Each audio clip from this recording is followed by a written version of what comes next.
We know there are a lot of different responses coming in right now. The governor has made his way here. Unfortunately, we just shared with you his very emotional comments, as he may have known at least one of the people who was killed here, as he has very close ties to the Old National Bank. But this is a statement coming from Morgan McGarvey. So it reads here, "Today is a dark day for our community. Just 1 week after a heartbreaking mass shooting at a school in Nashville, we mourn the loss of at least 4 more people in Louisville. These innocent lives were taken by another senseless act of gun violence, this time in downtown Louisville." It goes on to say here, "I am grateful for the brave officers at LMPD who responded to the scene and no doubt saved lives. My thoughts are with the officers who were shot at the scene." When we know, for reference, 2 officers were shot at the scene.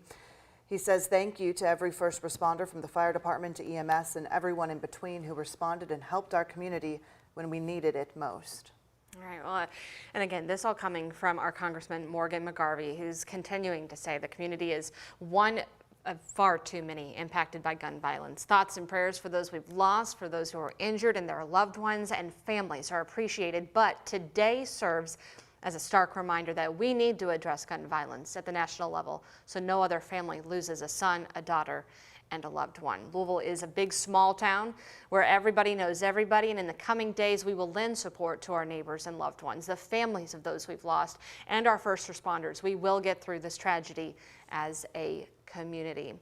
And again, so many people talking about our LMPD family, that community of police officers. The first couple, we know from witnesses' accounts that they ran into that building. They didn't wait for backup. We see it in video. We see it in the witnesses telling us moments after it happened that they went there. They even saw one of the officers get shot, fall to the ground, and get back up and continue doing what so many probably wouldn't be able to do in that moment. LMPD tells us that the officers who got there first were hearing gunfire and ran toward the gunfire, most certainly saving lives. Of course, unfortunately, 4 people were killed there in the bank early this morning, and 8 others were taken to the hospital. Let's go ahead and fill you in on exactly what we know about this so far. If you're just now joining us or you haven't been with us, we have been on the air for several hours now, but let's get you some of the facts. So, Brooke, this happened 8:30, 8:40 this morning? Yeah, one of the viewer accounts said he was on his phone when he heard those shots fired, looked down. It was 8:42. We know that this happened over several minutes, and it was inside the Old National Bank. And again, LMPD confirming a total of 5 people are dead, but only 4 of them are the victims who are inside that board meeting. That 5th person from LMPD saying that that 5th person was the shooter. Whether or not he was taken out by the police officers or took his own life, that has yet to be said. And at least 2 officers were shot, one of whom was critically injured and taken right into surgery. And we do know that there has been a family assistance center set up for anyone involved in today's shooting at the Kentucky International Convention Center. That's at 3rd and Market, the entrance there. Anyone who has a victim, if you're a family member, if you are a witness to this, please go to that location for those updates. And now we want to get out to Isaiah Kim Martinez. Isaiah Kim Martinez, he has been following this all morning long. He has been involved in all of the press conferences, getting the latest information. Right now, it is just a waiting game for us. We, like you, are seeing a lot of stuff on social media, but we are only reporting what we're hearing confirmed from police, from the governor, from the mayor. Isaiah has the latest on that. Isaiah, have you learned anything new? What can you tell us here right now? Well, Shay, it's basically that family assistance center, which is obviously so important in this situation, not just for families or people directly affected, but those who know someone who is. I mean, this is for anybody. Our Grace McKenna has actually been giving us updates from there. She says she hasn't seen any foot traffic flow in and out of the convention center just down the road here in downtown. So not just yet, but it's taking a while for this information obviously to circulate. The mayor tweeted about it. I'm sure he's put it on all his social medias, emailed it out, I'm sure, to all his folks to get it out to as many people as possible. So of course we want to stress that information. As far as some of the details of this shooting, of this tragedy in this case, we don't know much more than what we were given in that press conference. We have heard some details, but a lot of those are unconfirmed at this time, so we are working, again, to get a lot of those details confirmed as quickly as possible as far as the nature of this incident. But it looks like 3 p.m. will be the time that we get more, at least confirmed answers at this time. Isaiah, can you tell us a little bit about what it looks like where you're at right now? I know that you are near the scene. Exactly where are you compared to where everything happened this morning? Yeah, Shay, right now we're on Main Street in Jackson, near the intersection there. I'll step out of the way. We're basically in front of the bank itself, or where the bank is located inside. So this stretch of Main Street going all the way down west in this case is blocked off significantly. We actually had to stage, the media had to stage quite a few intersections going kind of towards Jackson Street along Main. We were situated over by Hancock, so we're basically right here close to Slugger Field and Against the Grain restaurant here downtown. So this is where we've been over the last hour or so, hour plus in this case, and this is what we're looking at. The way I would compare the energy now to where it was before, it's a lot more quiet. It's almost very solemn right now. Initially, it was kind of go, go, go, go, go. We saw police officer cars going. The media, us, we were trying to get to the next press conference, but things have calmed a little bit, but by no means in a positive way, just calmed in kind of more of a sense of letting everything set in, ourselves included. We were told from the beginning that they had believed this was a lone active shooter. And then we also learned around that 10:30, 11 o'clock news conference that he died at the scene, that he was taken down or took his own life within minutes of this initial shooting, but really an hour and a half later is when we got that confirmation. Do you know if anyone asked officials about why there was such a time span in between when we thought there might still be an active threat to the downtown Louisville area?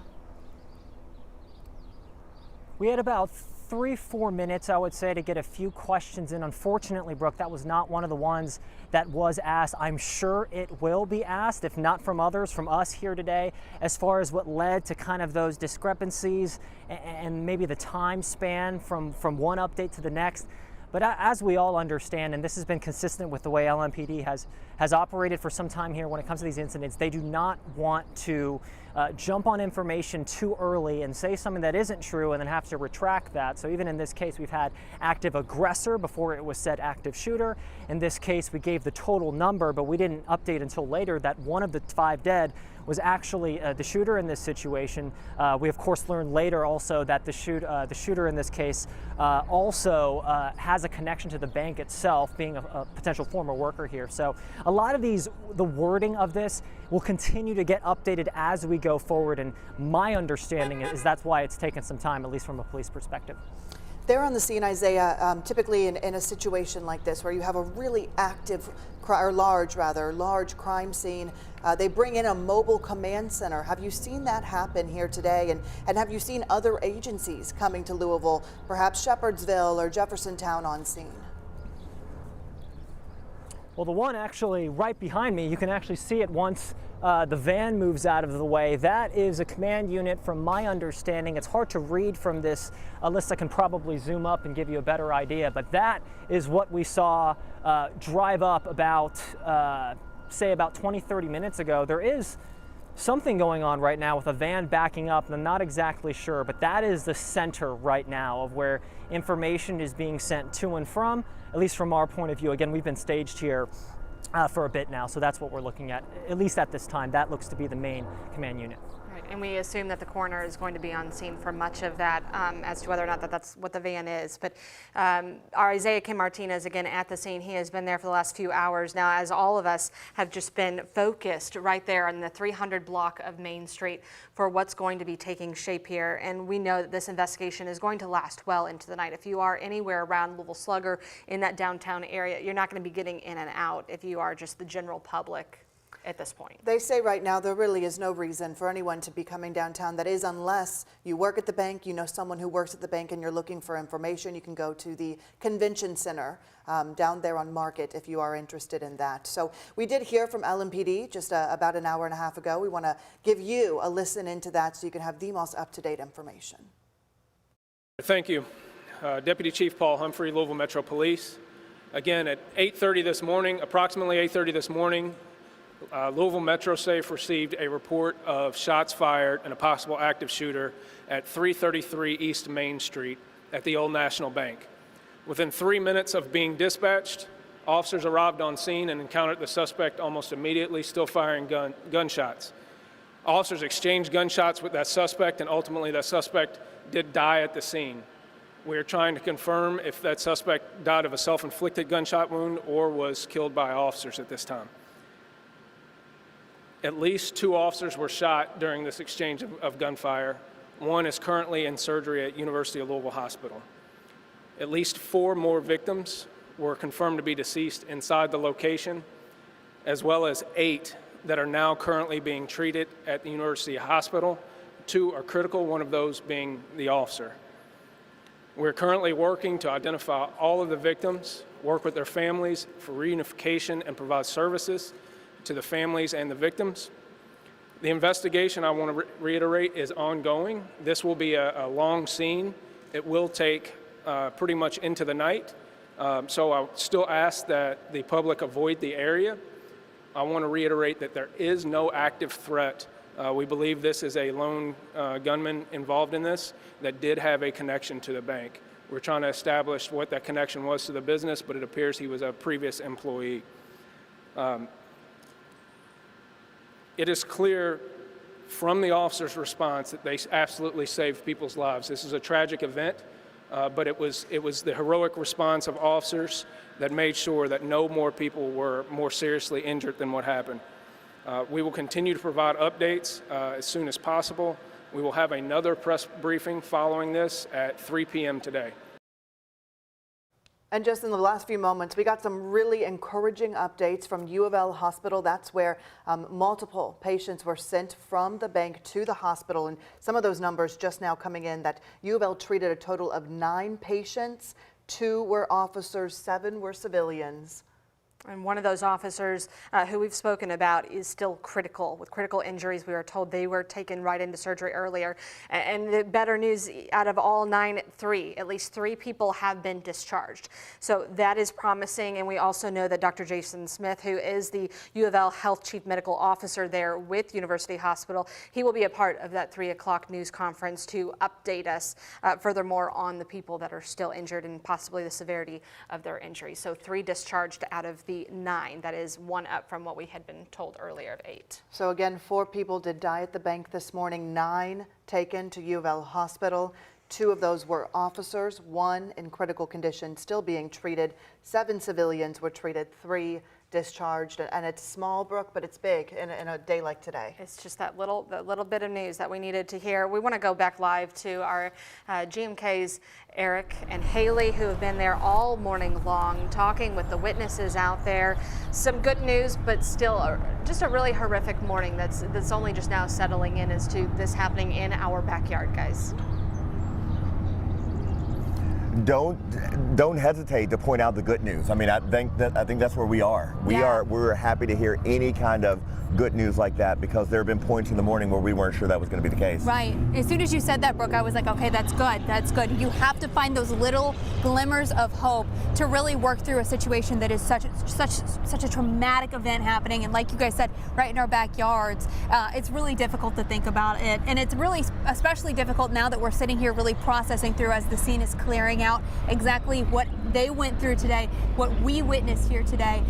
We heard about this just after 8:30, and we made our way here immediately. We were out the doors of the station within 5 minutes on our way down here. I don't even think we realized how quickly we got here. Truly. Because the first thing that we saw were officers with their long guns trained on the building and moving in tactical positions around the building. And then we met 3 people that were inside the conference room, or 2 of them were inside the conference room at the time that the shots were going off. And what they described to us was just this fear and concern and blood splatter on one of their shoulders from one of their friends or coworkers who we still don't know who that person is. Right. Then we hear from the governor, who's explaining to us that his personal connection to this, he knows, I believe, 2 of the people who lost their lives here. So it's one of those mornings where we are processing something that we see and we talk about all the time around the country. And I don't say that lightly, but we do see and talk about it around the country all the time.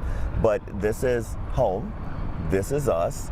These are people that we are going to know on some level. We are going to be affected by this in some way. And we've got a police officer fighting for his life over at University Hospital at the only trauma center in the area. And one of our politicians made a statement and said that Louisville really is a little big town, and that's never been on more display than when you listen to Governor Andy Beshear, the governor of the Commonwealth of Kentucky, talking about how he knew one of the people injured and one of the people killed here today. It's so difficult to think about the governor himself being so emotional, because this is where he ran his AG campaign. We know that there's multiple businesses in this building, but he did say that Old National, that is his bank. That is the bank where he chooses to do business. So he knew these people. We all have those people in our lives, whether it's your barista, your bank teller, maybe it's your hairdresser. Those are people that you don't think about in those situations and in those settings until something like what happened today happens. And now we just kind of try to think as thoroughly about the people who have lost their lives, the people whose families are going to be getting that call today, the people who currently know, I have not yet talked to my brother or my wife, my husband, whatever it is, that are spinning in their heads right now, fearing the worst, and we know that that phone call is coming. Yeah, I just can't imagine that pain, that trauma. It's something that we talk about in Louisville a lot, the trauma that is associated with gunshots, just hearing gunshots, but then living through a situation like this. We all the time say non-life-threatening gunshot wound, but any gunshot wound is causing a trauma. Yeah. It is causing a deep wound even after you're discharged from the hospital. So Brooke and Shay, we know that you guys have some questions that you'd like to ask us. We're ready to answer anything that you might have to throw our way. Just still sinking it all in, but you know, you mentioned that I've spoken with our U of L trauma surgeons talking about the non-life-threatening versus life-threatening, and really when it comes down to it, every single one of those victims there today is going to suffer something that's going to be more than just those injuries, whether it's mental, physical, you know, life-threatening versus life-changing. They're life-altering. Right. You know, right. you could be paralyzed. You just never know what that means to them. I think we should have a bigger conversation about this at some point, because you're absolutely right. We say non-life-threatening gunshot wound, and maybe you lived through it, of course. I get the point that we're making, but you're right. The trauma that's associated with that. My house was almost broken into. It didn't happen, but was almost broken into, and I was out of commission for days just trying to process that. And so to think through what an active shooter scenario looks like, or being shot looks like, it deserves a much bigger conversation. Obviously, we're seeing the same thing that you're seeing right now. I don't know if there's anything too big about it, but they're bringing in a wrecker, and we just saw a car go through the police tape over there. But it's a good time, Haley, to remind people that the police scene here still appears to be the same size as it always has been, but the number of cars and police units that were here has decreased by 90% at this point. Well, you have to think too, obviously, like you said, we just saw this tow truck pull in. There's going to be cars that need to be towed. 4 people who drove here that will never get those cars back. People that are at the hospital injured. We do know that a few people have been discharged, which is great news. But then obviously too, whoever the shooter was had to get here somehow.